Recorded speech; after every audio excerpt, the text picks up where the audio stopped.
Praėjusios savaitės pabaigoje daugam buvo netikėtas politinio komiteto pareiškimas apie dviejų jų komandos narių, vicemero Arno Zmitros ir mero patarėjos Indrės Levickytės atšaukimą iš užimamų pareigų siekiant sumažinti mero tarnybos išlaidas. Tiesiog, žinot, praeitų metų gruodžio mėnesį buvo priimtas Raseinių savivaldybės strateginis veiklos planas ir tenais vasaros stovykloms buvo numatyta tik 1000 eurų.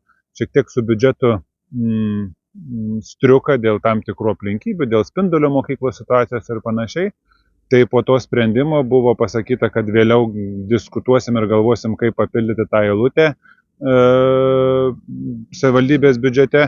Na ir politinis komitetas tau kraštieti, susirinko ir valdybos nariai, ir tarybos narės.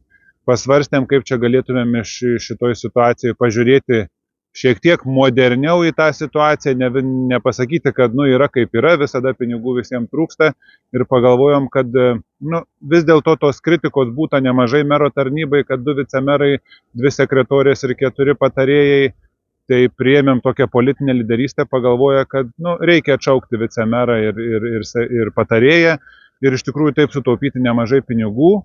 Mūsų savivaldybei tikrai tai yra, Raseiniai yra maža savivaldybė, todėl tiek to politinio pasitikėjimo pareigūnų tikrai nereikia, arba kitaip tariant, galima išsiversti su mažiau, o to sutaupytus pinigus galima išleisti daug protingiau ir investuoti į mūsų jaunąją kartą. Nemažą šoką sukėlusi naujiena greitai apaugo kalbomis, pavyzdžiui, kad Arnas Zmitra jau yra gavęs pelningą darbą, arba kad griūna valdančioji koalicija, kurią šiai dienai sudarė 3 politinės jėgos – Valstiečių ir Žaliųjų sąjunga, socialdemokratai ir politinis komitetas tau kraštieti.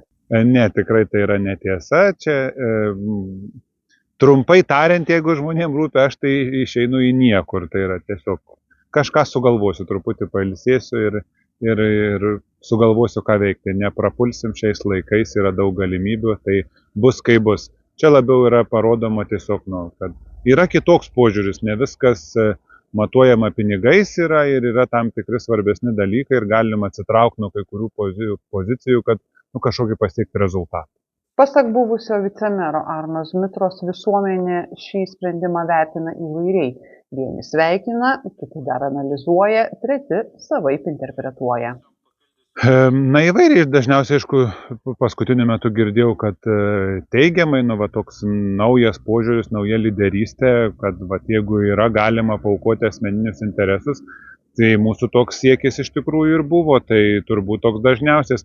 O visos kitos interpretacijos, kad čia kažkas liepia, kažkas kažką sugalvoja, tai jos tokios, nei šiandien, nei ten, tai man atrodo, politinis komitetas yra pakankamai savarankiškas, žmonės jame esantis irgi suprato šito reikalo esmę ir kad nebūtina turėti postų savivaldybėje arba mero tarnyboje, kad galėtum būti produktyviu tarybos nariu ar dirbti produktyviai komitete.